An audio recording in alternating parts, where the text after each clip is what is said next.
Good afternoon. This is a special coverage of the coronavirus crisis using the combined forces of News 5 and Cignal TV's 1 News, Radio 5, and 1 PH. Cavite Governor John Vic Remulla is poised to implement a provincial-wide lockdown as COVID-19 positive cases in the province mount.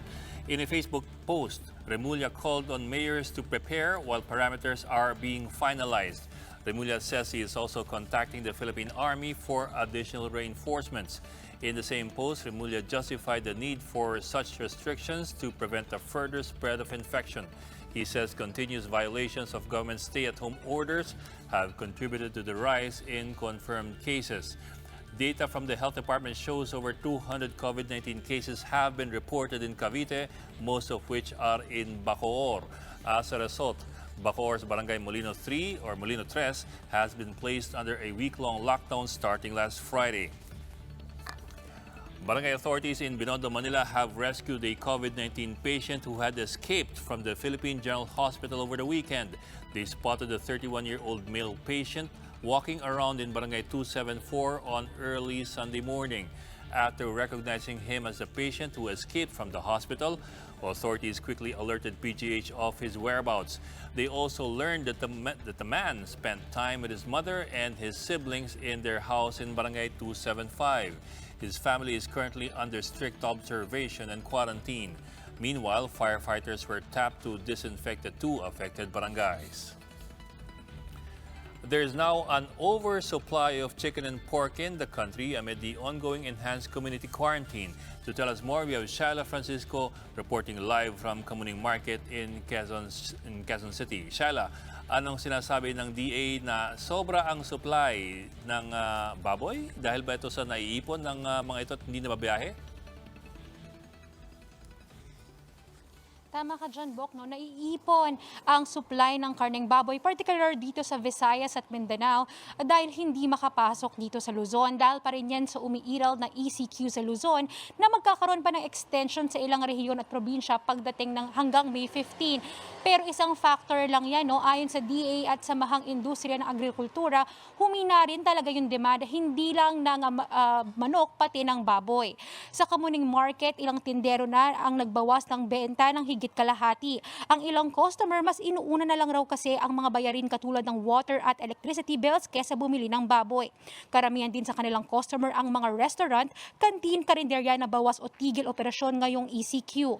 Ang mga hotel at fast food na bawasan rin ng order, kaya maging ang karneng manok mababa din ang demand. May oversupply sa manok lalo't may ilang pork producers ang nag-shift sa pagpapalaki ng manok dahil sa African swine fever. Sobra rin ang supply ng baboy sa Visayas at Mindanao, aabot sa tig-3 buwan ang inventory ng dalawang lugar.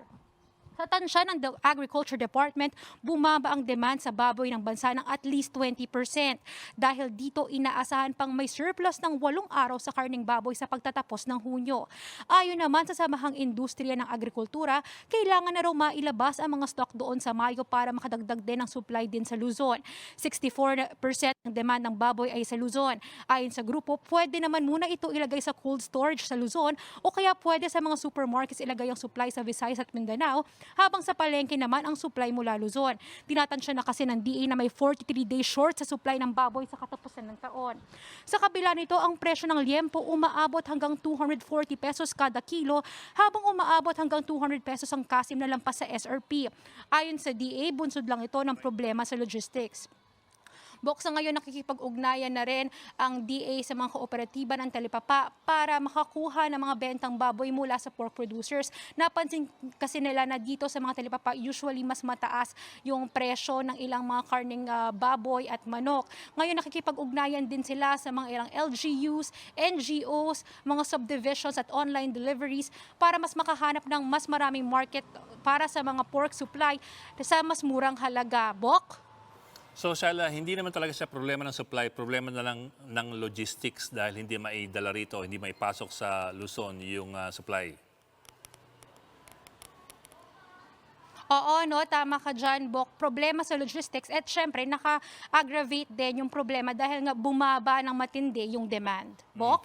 By any chance, bumababa ba yung presyo ng baboy at ng manok dahil dyan sa oversupply? By any chance, napansin ba natin yan? Oo, no, chinek natin yung market monitoring ng Department of Agriculture, yung sa baboy nananatili yung presyo ever since magsimula yung lockdown. Doon sa manok, napansin natin na bumaba by 10 pesos sa ilang pamilihan. Yun nga, dahil yun sa oversupply ng manok, sinasabi ng ibang mga nakausap natin, mataas kasi ngayon yung produksyon ng manok, lalo't may ibang pork or hog raisers na nag-shift sa pagpapalaki ng manok. Bok? Okay, maraming salamat. SHYLA Francisco reporting live from Quezon City. We will pause for a short break. Our special coverage on the COVID-19 pandemic will be right back. Welcome back. You're still watching the special coverage of the coronavirus crisis using the combined forces of News 5 and Cignal TV's One News, Radio 5 and 1 PH. Puerto Princesa City in Palawan records its first COVID-19 death over the weekend.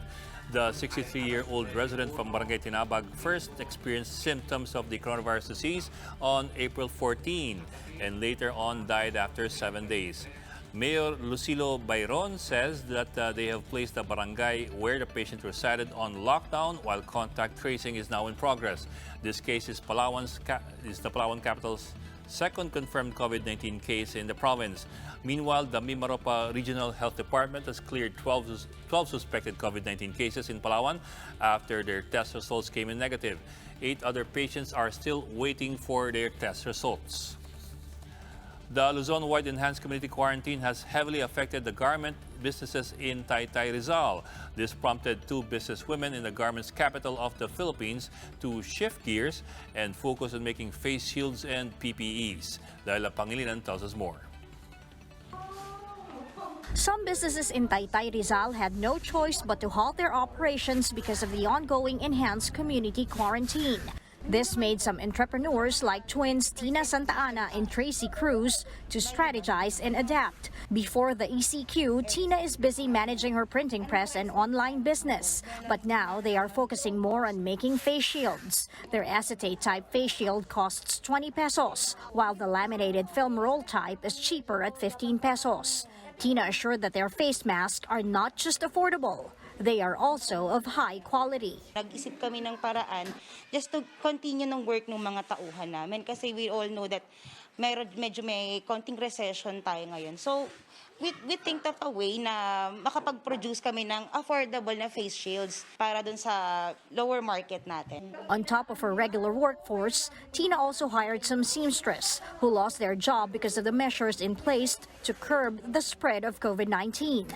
Meanwhile, Tracy's ready-to-wear garment business that manufactures women's clothing is now focused on producing personal protective equipment or PPEs. We researched kung paano namin siya gagawin and then it came to a point na nag-produce na kami. It's also a good thing because of the lockdown. Our workers don't have income for 2 weeks. So it's also a chance for them na kumita kahit paano amidst of this crisis. She sells her PPEs at 380 pesos per piece. But unlike the usual white-colored PPEs, Tracy's PPEs are colorful. It's also waterproof, autoclave safe, and washable. Technically kasi, there's also a ruling na for every patient, when a doctor or a nurse goes inside the room, 1 PPE is to be used. And then when he goes out or she goes out, yeah, you have to change na before you enter another room. So that's the idea. That's why we made it reusable and washable. For News 5, Laila Pangilinan, we are One News. That's the latest on the enhanced and expanded community quarantine. For more updates, follow News 5, The Philippine Star, and Business World Online. I'm Ed Lingao. We are One News.